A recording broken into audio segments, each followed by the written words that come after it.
Hello students, I hope you are doing well at your end. I doctor Ankita Rai आज आपको school health services का topic है वो cover कराने वाली हूँ।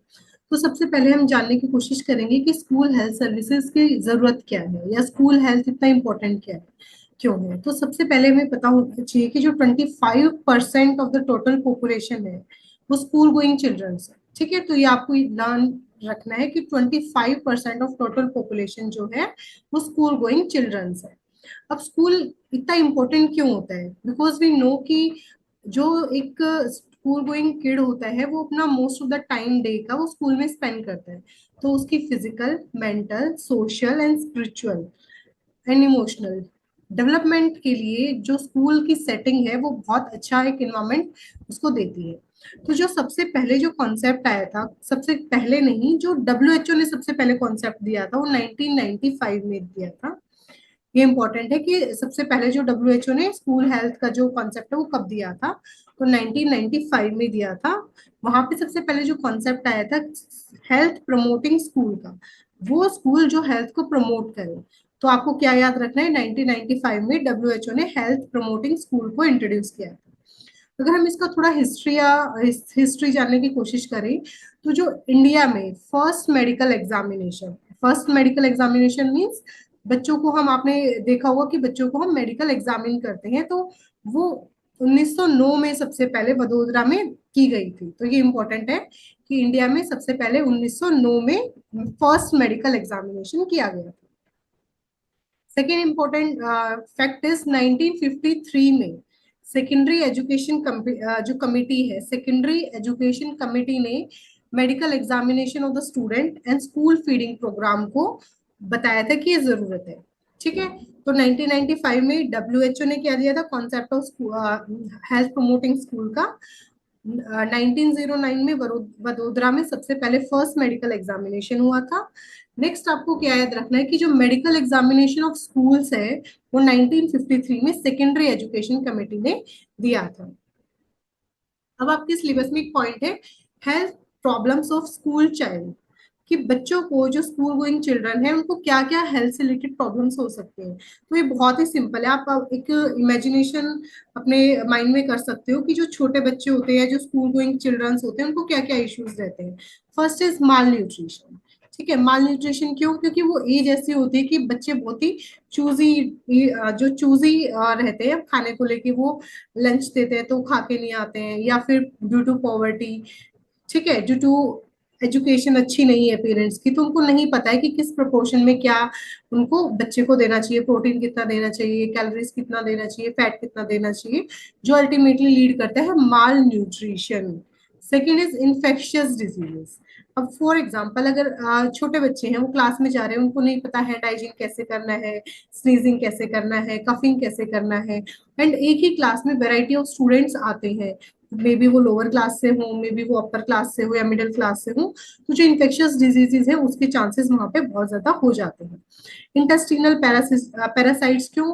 क्योंकि अगेन इंटेस्टिनल पैरासाइट्स में हुकवॉर्म आ गया, टेपवॉर्म हो गया, तो उस टाइम पे क्या होता है, बच्चे मिट्टी में खेलते हैं तो उनको टेपवॉर्म, हुकवॉर्म, इस तरह के इंटेस्टिनल जो इन्फेक्शन है देखने को मिल सकते हैं। Skin disease, eye disease, year disease and dental carries. Dental caries बहुत ही इजी आप लर्न कर सकते हो, क्योंकि अधिकतर जो स्कूल गोइंग चिल्ड्रन होते हैं वही टॉफी, चॉकलेट्स, इस तरह का जो है कोल्ड ड्रिंक्स वगैरह ज्यादा कंज्यूम करते हैं, तो इस तरह की प्रॉब्लम उसको देखने को मिल सकती है। तो first is mall nutrition, infectious and intestinal diseases, disease of skin, I and years and dental diseases. तो अगर आपका सब्जेक्टिव टाइप ऑफ क्वेश्चन आएगा तो आपको इस तरह से लिखना है। तो बहुत ही सिंपल है, इमेजिन करना है कि क्या क्या इश्यूज आपने अपने में फेस किए हैं, या फिर आप अपने नियर बाय स्टूडेंट्स को या किड्स को देखते हैं, तो वो सब इसमें आता है। अब स्कूल हेल्थ सर्विसेज का ऑब्जेक्टिव क्या है, हमें क्यों चाहिए स्कूल हेल्थ सर्विसेज? तो हमने जैसे पहले ही डिस्कस किया कि जो हमारी physical, mental, social, emotional health है वो स्कूल के एनवायरनमेंट पे डिपेंड करता है। तो वो पॉजिटिव हेल्थ को प्रमोट करने के लिए हमें स्कूल हेल्थ सर्विसेज चाहिए।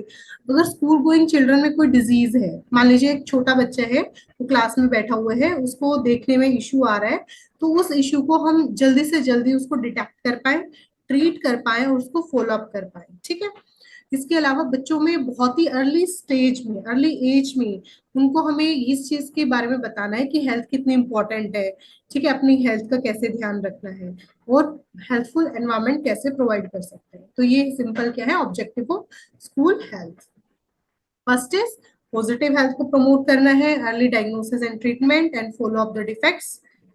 कॉन्शियसनेस, हेल्थ कॉन्शियसनेस बेबीज में या बच्चों में अवेक करना है and healthful environment. Next point is aspects of school health services. मान लीजिए अगर आपका स्कूल, आप एक ऐसा इमेजिन करके चलिए कि एक स्कूल है, वो क्या क्या सर्विसेज प्रोवाइड करेगा to maintain a health of a children, ठीक है। तो फर्स्ट इज हेल्थ अप्रेजल, इनको हम आगे डिस्कस करेंगे one by one. First is health appraisal, second is remedial measures and follow up. Next है सिंपल है, अब हम जैसे हमने बच्चों में देखा कि इन्फेक्शियस डिजीज होती है तो उसका प्रिवेंट करना, healthful school environment, nutritional services, first aid and emergency, mental dental eye health education, education of handicap childrens, ठीक है, मेंटेनेंस ऑफ हेल्थ रिकॉर्ड्स, ठीक है। तो ये सारी चीजें क्या है, वो सारी चीजें हैं जो कि अगर स्कूल हेल्थ सर्विसेज प्रोवाइड करता है तो वो ये इन सब चीजों को चेक करता है।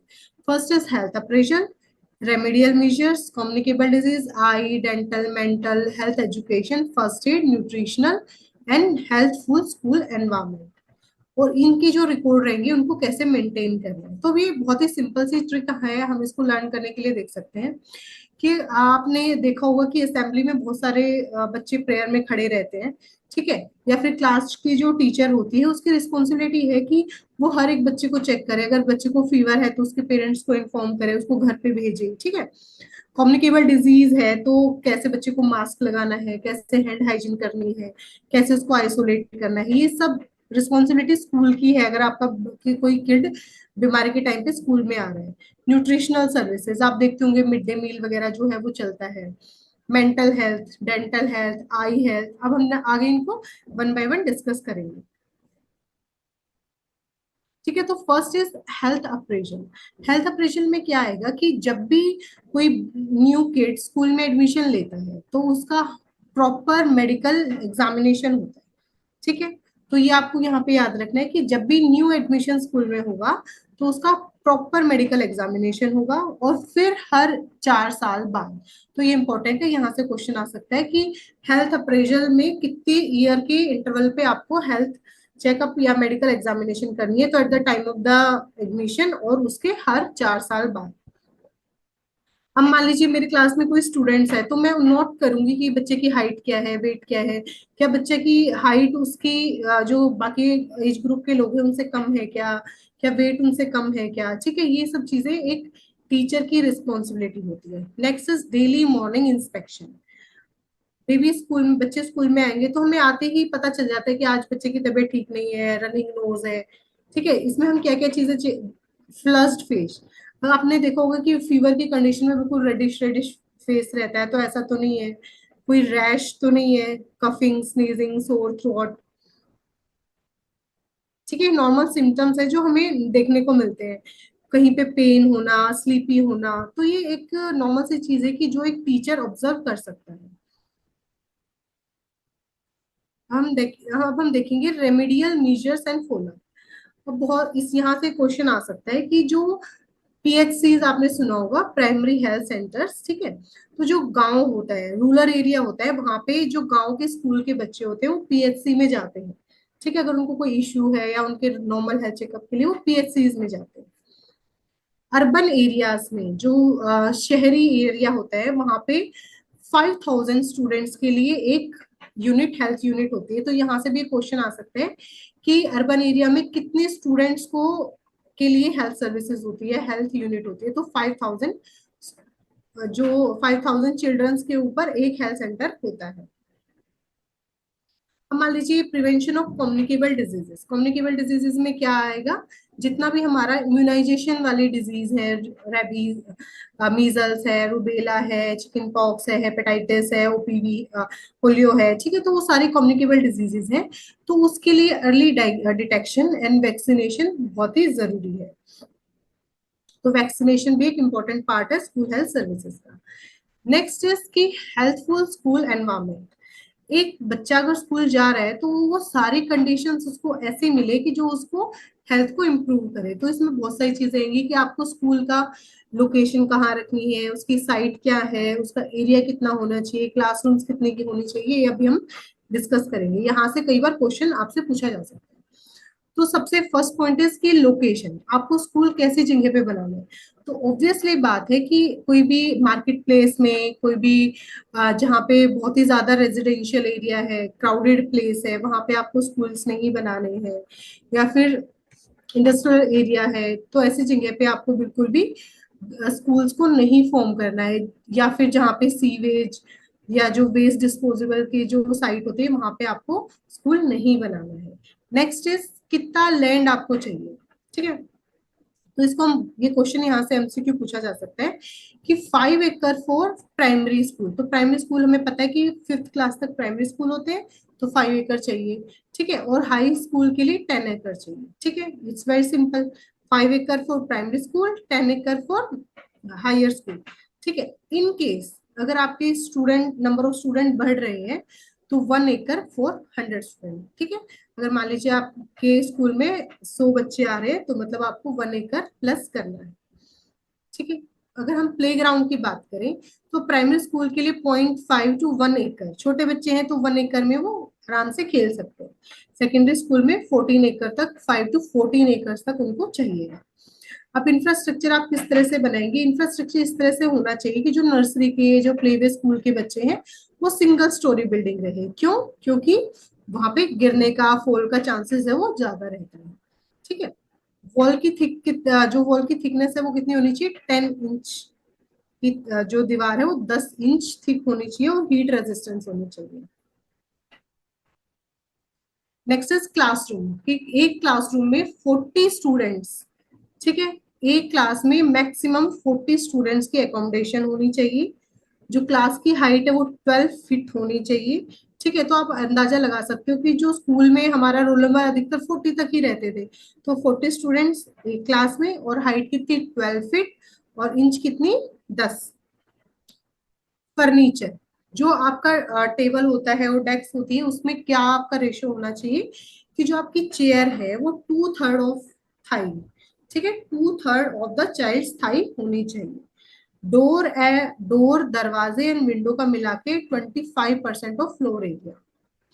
कलर्स कैसे होने चाहिए? लाइट कलर के होने चाहिए, क्योंकि अगर डार्क होगा तो रिफ्लेक्शन वो नहीं होगा, मतलब आई स्ट्रेन होगा। लाइट हमेशा लाइट लेफ्ट साइड से आए, डायरेक्ट नहीं आनी चाहिए, ऊपर से, फ्रंट से, अदरवाइज क्या होगा? ग्लेयर हो जाएगा। वाटर सप्लाई अच्छी होनी चाहिए, ईटिंग फैसिलिटीज होनी चाहिए, laboratory that is washroom. Urinal, 60 students पे 1 urinal, and 1 latrine for 100 students. इसको एक बार हम दोबारा से क्विक रिवीजन करते हैं। लोकेशन, लोकेशन कैसे होनी चाहिए? सिंपल है कि स्कूल थोड़ा सा बिजी प्लेसेस से, मार्केट एरिया से, डिस्पोजल एरिया से दूर होना चाहिए। साइट 5 एकड़ फॉर प्राइमरी स्कूल, 10 एकड़ फॉर हाई स्कूल, एंड 1 एकड़ फॉर 100 स्टूडेंट्स ऐड हो जाएंगे। ठीक है, क्लासरूम में 40 students, 12 feet height, and 10 inch की जो दीवार हम बोलते हैं ना, वो होनी चाहिए। अब नेक्स्ट इज न्यूट्रिशनल सर्विसेज। आपने देखा होगा कि ये स्कूल्स में, प्राइमरी स्कूल तक बच्चों को खाना दिया जाता है, तो किसके तहत आता है? मिड डे मील के तहत आता है। वो किसने रन किया था? Ministry of education and ministry of education. ठीक है, हेल्थ नहीं है, मिनिस्ट्री ऑफ हेल्थ नहीं है, मिनिस्ट्री ऑफ एजुकेशन है, क्योंकि जो इसका पर्पस था वो स्कूल्स में अटेंडेंस को इंक्रीज करना था। यहाँ पे पर्पस क्या है कि 1/3 of calories and half of the protein requirement school के खाने से फुलफिल हो जाए। कैसे इसको ध्यान में रखेंगे?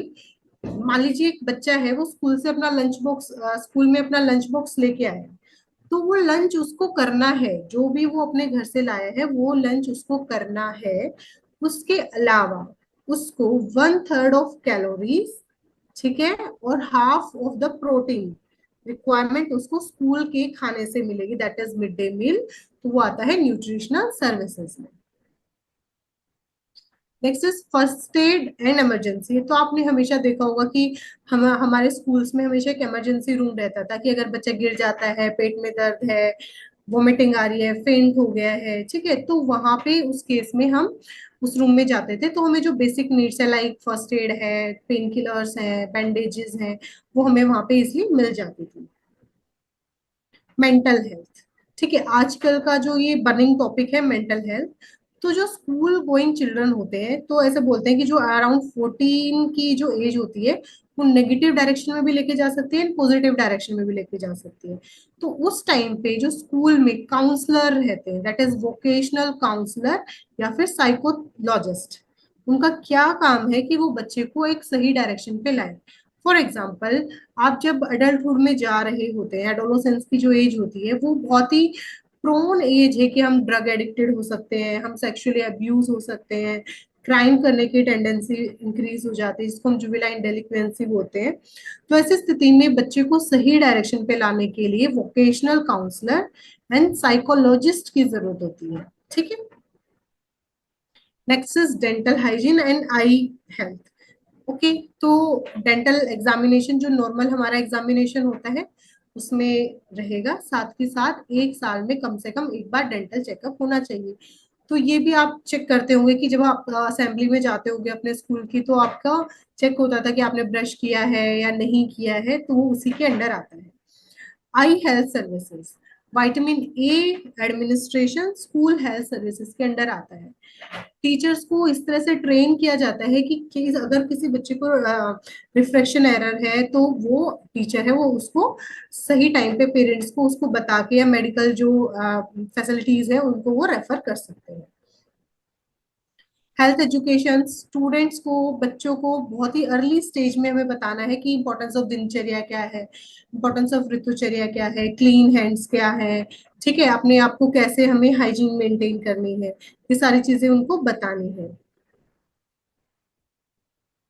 अब हैंडीकैप्ड जो चिल्ड्रन है, आप देखते होंगे कि कई बार स्कूल में हैंडीकैप चिल्ड्रन है, तो उसको ऐसा फील ना हो, लेफ्ट आउट फील ना हो, तो उसको उसके लिए स्कूल हेल्थ सर्विसेज भी इम्पोर्टेंट है, तो बच्चे का मैक्सिमम पोटेंशियल को अचीव करने के लिए, ठीक है। फॉर एग्जाम्पल, अगर कोई एक बच्चा हैंडीकैप्ड है, लेकिन फिर भी उसको हमें उसके मैक्सिमम पोटेंशियल तक पहुंचाना है, ताकि वो एक नॉर्मल लाइफ जी सके, ठीक है, और वो एक productive member of the society बन सके, ठीक है। तो ये इंपॉर्टेंट है स्कूल हेल्थ सर्विसेज का। नेक्स्ट है स्कूल हेल्थ रिकॉर्ड। अब मान लीजिए आपने at the time of admission बच्चे का एग्जामिनेशन किया है, हर 4 इयर्स में एग्जामिन किया है, या बच्चे को एट द टाइम ऑफ जो स्कूलिंग जो पीरियड है उसमें कोई सीवियर डिसऑर्डर हुआ है या कोई सर्जरी हुई है, तो उसका आपके पास सारा रिकॉर्ड रहता है। तो जब तक आपका स्टूडेंट उस स्कूल को नहीं छोड़ के जाता है, तो आपको उसको कम्युलेटिव हेल्थ रिकॉर्ड आपको हमेशा रखने हैं, ठीक है। आपको उसकी medical examination, physical examination, immunisation history and identification data, each and everything किसी भी एक स्कूल हेल्थ सर्विसेज की जो कमेटी है उसको वो अपने पास रखना होता है, ठीक है। अब नेक्स्ट है school health administration. School health in India is under the department of the health and education, ठीक है। जो स्कूल हेल्थ की अगर हम बात करते हैं, तो किसके अंडर है? Department of health and department of education, okay. अब यहाँ पे क्वेश्चन आ सकता है कि प्राइमरी हेल्थ सेंटर के पास एक ऐसा मेडिकल ऑफिसर रहेगा जो एक साल में 5 से 6 हजार बच्चों को एग्जामिन करता है या उनको चेक करता है। यहाँ से क्वेश्चन आ सकता है, ये क्वेश्चन एमओ के एग्जाम में भी पूछा गया था, कि जो मेडिकल ऑफिसर्स होता है जो बेसिकली स्कूल के बच्चों के लिए रखा गया है, तो वो एटलीस्ट 5 से 6 हजार बच्चों को एक साल में कवर करेगा। School health programme through Ayush भी है जो कुछ लॉन्च किए गए हैं, ठीक है। आयुर्वेदा में अगर हम देखें तो हम कैसे स्कूल हेल्थ सर्विस मतलब स्कूल हेल्थ को इम्प्रूव कर सकते हैं, तो उसमें वही है दिनचर्या, ऋतुचर्या, ठीक है, उसमें हैंड हाइजीन बतानी है, ओरल हाइजीन बतानी है, अंजन बताना है, निस्से बताना है, तो ये सारी चीजें किस में आ जाएंगी? स्कूल हेल्थ सर्विसेज में आ जाएंगी। अगर हम इसको दोबारा से एक बार क्विक रिवीजन लेते हैं, तो मैं आपको दोबारा से बताना चाहूंगी, school health services 25% of the total population जो है वो स्कूल गोइंग चिल्ड्रंस होते हैं, ठीक है। स्कूल जो एक बहुत इंपॉर्टेंट रोल प्ले करता है physical, mental, social, emotional development of the children में। 1995 में सबसे पहले डब्ल्यूएचओ ने हेल्थ प्रमोटिंग स्कूल का कॉन्सेप्ट दिया था। 1909 में वडोदरा में सबसे पहले फर्स्ट मेडिकल एग्जामिनेशन हुई थी। 1953 में importance of medical examination and school feeding programs को लॉन्च किया गया था। प्रॉब्लम्स क्या रहेंगी? Malnourishment, intestinal problem, infectious disease, skin की डिजीज, आई की डिजीज, ईयर की disease and dental caries. Objective क्या है? हेल्थ को प्रमोट करना है, early diagnosis, treatment, follow up, health consciousness and healthy environment. ठीक है, these are the aspects of school health services. Periodic examination at least 4 years में एक बार होनी चाहिए। डेली मॉर्निंग इंस्पेक्शन टीचर कर सकता है। क्या क्या चेक करना है? नॉर्मल फीचर्स है, nausea, vomiting, rash, flushed face, sneezing, XYZ, easy चीजें हैं ये। ठीक है, रूरल एरिया को के जो बच्चे हैं वो PHC में जाएंगे। जो अर्बन एरिया के हैं 5,000 बच्चों के लिए एक हेल्थ सेंटर रहेगा। ठीक है, early detection and vaccination for communicable diseases, healthful environment, dental hygiene, पूरी किसके अंदर आता है? Ministry of health and education के अंदर आता है। एक मेडिकल ऑफिसर के अंडर 1 ईयर में 5 to 6,000 स्क्वायर, ये इंपॉर्टेंट है। 1 ईयर में उस पर्सन को 5 से 6 हजार स्टूडेंट्स को, बच्चों को चेक करना है। ओके, आई होप ये स्कूल हेल्थ सर्विसेज का टॉपिक अब आपके लिए थोड़ा सा क्लियर है। अगर आयुर्वेदा से रिलेटेड इसमें क्वेश्चन आएगा तो एप्लीकेशन ऑफ दिनचर्या, ऋतुचर्या, आचार रसायन, कॉन्सेप्ट ऑफ रसायन, इसमें हम यूज कर सकते हैं।